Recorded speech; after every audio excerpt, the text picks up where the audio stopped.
किसी गांव में भोला अपनी पत्नी शशि और अपनी बेटी गुड्डी के साथ एक टूटे हुए गार में रहता था। उसका गार कई जगह से टूटा हुआ था। भोला के पास कोई काम नहीं था, इसलिए भोला गांव में मिट्टी के दिए बनाने का काम करता था। अरे भोला, क्या कर रहा है? जल्दी जल्दी हाथ चला, दिवाली आ गई है और मुझे आज 5,000 दिए चाहिए।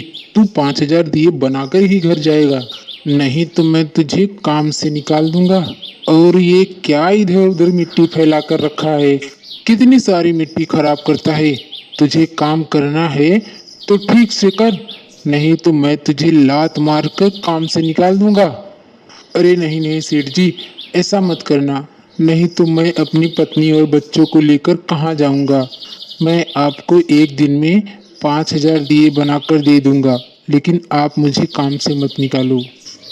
भोला को 5,000 दिए बनाते बनाते रात हो जाती है और उसके हाथों से खून निकलने लगता है। लेकिन सेठ को भोला पर दया नहीं आती। उसे तो सिर्फ अपने 5,000 दियों से मतलब था। भोला देर रात गए अपने घर आता है तो शशि देखती है कि भोला के हाथों से खून निकल रहा है। वह घबराकर पूछती है, अरे जी, आज आप घर आने में इतनी देर क्यों लगा दिए? और ये आपके हाथों को क्या हुआ? आपके हाथों से तो बहुत खून निकल रहा है। कुछ नहीं शशि, बस थोड़ी सी चोट लग गई है। सेठ जी ने बोला दिवाली का समय है तो उन्हें एक दिन में 5,000 दिए चाहिए, नहीं तो वो मुझे काम से निकाल देंगे। फिर हम अपनी छोटी सी बेटी को लेकर कहाँ जाएंगे शशि? इतने सारे दिए बनाते बनाते मुझे इतनी देर हो गई, इसलिए मैं घर देर से आया हूँ। बाबा, आपने इतने सारे दिए क्यों बनाए? आपके हाथों से तो बहुत खून निकल रहा है। आपको बहुत दर्द हो रहा होगा ना बाबा? अरे नहीं गुड्डी, बस थोड़ी सी चोट लग गई है। कल तक मेरे हाथ बिल्कुल ठीक हो जाएंगे और मेरे पास दूसरा काम भी तो नहीं है। अब दिवाली का समय है तो सेठ जी को 5,000 दिए चाहिए। अब मुझे अपना घर चलाना है तो मुझे तो काम करना पड़ेगा ना बिटिया। फिर रात होने पर हाय, अरे अरे मर गया रे। अरे शशि, मेरे हाथों में तो बहुत दर्द हो रहा है, जरा सा तेल गरम करके मेरे हाथों पर तो लगा दो। शशि जल्दी से जाकर तेल गर्म करके लाती है और भोला के हाथों पर लगाती है, जिससे भोला को थोड़ी राहत तो मिलती है, लेकिन सुबह तक उनके हाथ ठीक नहीं होते। देखो जी, आपके हाथों में तो बहुत दर्द है। आज आप घर पे रह के आराम करो। मैं गुड्डी को लेकर सेठ जी के घर काम पर चली जाती हूँ। मुझे दिए बनाने तो नहीं आते, लेकिन उसमें कलर और पेंट लगा दूंगी। शशि गुड्डी को लेकर सेठ जी के घर काम पर चली जाती है। सेठ जी, आज मेरे इनके हाथों में बहुत दर्द था, इसलिए ये काम पर नहीं आ सके। मैं गुड्डी को लेकर काम पे आई हूँ। मुझे दिए बनाने तो नहीं आते, लेकिन उसमें कलर और पेंट लगा दूंगी। अरे अभी तो दिवाली का समय है तो दिए बनाने जरूरी है। कलर और पेंट लगाने के लिए तो मेरे पास बहुत सारे मजदूर हैं। ये भोला किसी काम का नहीं है। अब खड़े खड़े मेरा मुंह देखती रहेगी कि जल्दी जल्दी हाथ भी चलाएगी। पता नहीं कहाँ कहाँ से आ जाते हैं, सुबह सुबह मेरा मूड खराब कर देते हैं। गुड्डी को सेठ की बातें सुनकर बहुत बुरा लगता है।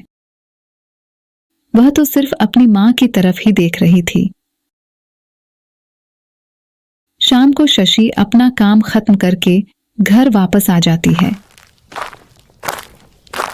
रात को सब खाना खाकर सो जाते हैं, लेकिन गुड्डी को नींद नहीं आती। वह रात को घर के बाहर बैठकर रो रही थी। उसे तो बार बार सेठ की बातें याद आ रही थी। हे भगवान, आपने हमें इतना गरीब क्यों बनाया?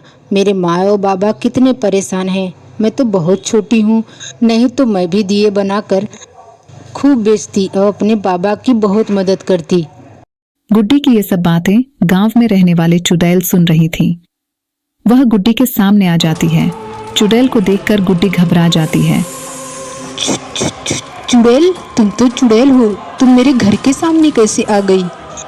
अरे मैं तो गांव में घूमने वाली चुड़ैल हूँ, जो रात में घूमती रहती हूँ।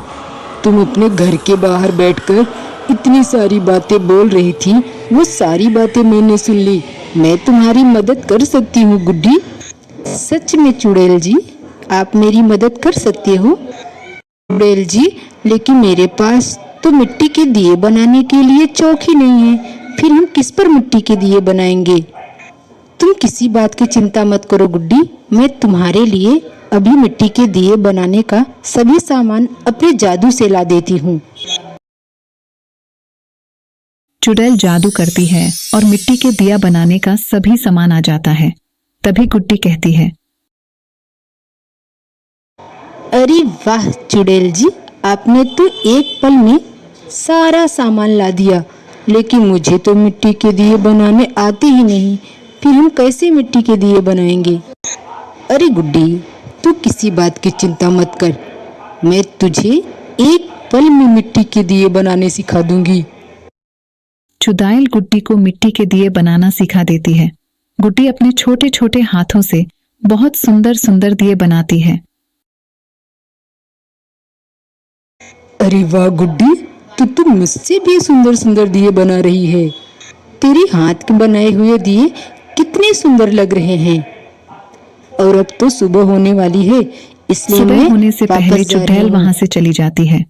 जब गुड्डी की माँ और बाबा घर से बाहर निकलते हैं, तब वे देखते हैं कि घर के बाहर बहुत ही सुंदर सुंदर मिट्टी के दिए रखे हैं। ये सब देखकर वे चौंक जाते हैं।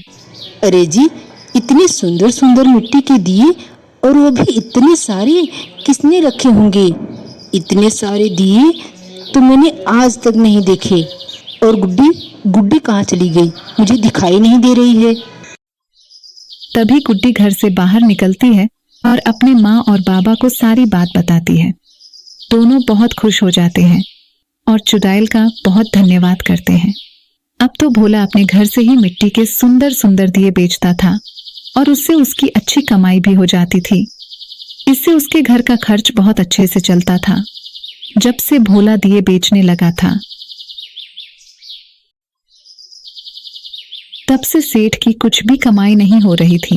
एक दिन सेठ भोला के पास आता है। अरे भोला, तू वापस मेरे घर काम पे चल।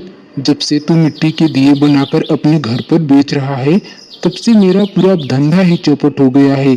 तू मेरे साथ काम कर, हम दोनों मिलके बहुत बड़ी दुकान बनाएंगे और उसमें मिट्टी के दिए बेचेंगे। अरे नहीं नहीं सेठ जी, अब मुझे आपके घर जाके काम करने की कोई जरूरत नहीं। अब तो मेरी बेटी ही मिट्टी के दिए बना लेती है और मैं अपने घर पर मिट्टी के दिए बेचकर अपने परिवार का खर्च बहुत अच्छे से चला लेता हूँ। इसलिए मुझे आपके घर जाके काम करने की कोई जरूरत नहीं। सेठ को बहुत गुस्सा आता है और वह अपने घर वापस चले जाता है। भोला अपनी बेटी के हाथ के बने मिट्टी दिए बेचकर बहुत सुखी रहता है और उनका अच्छा खासा परिवार अच्छे से चलता है।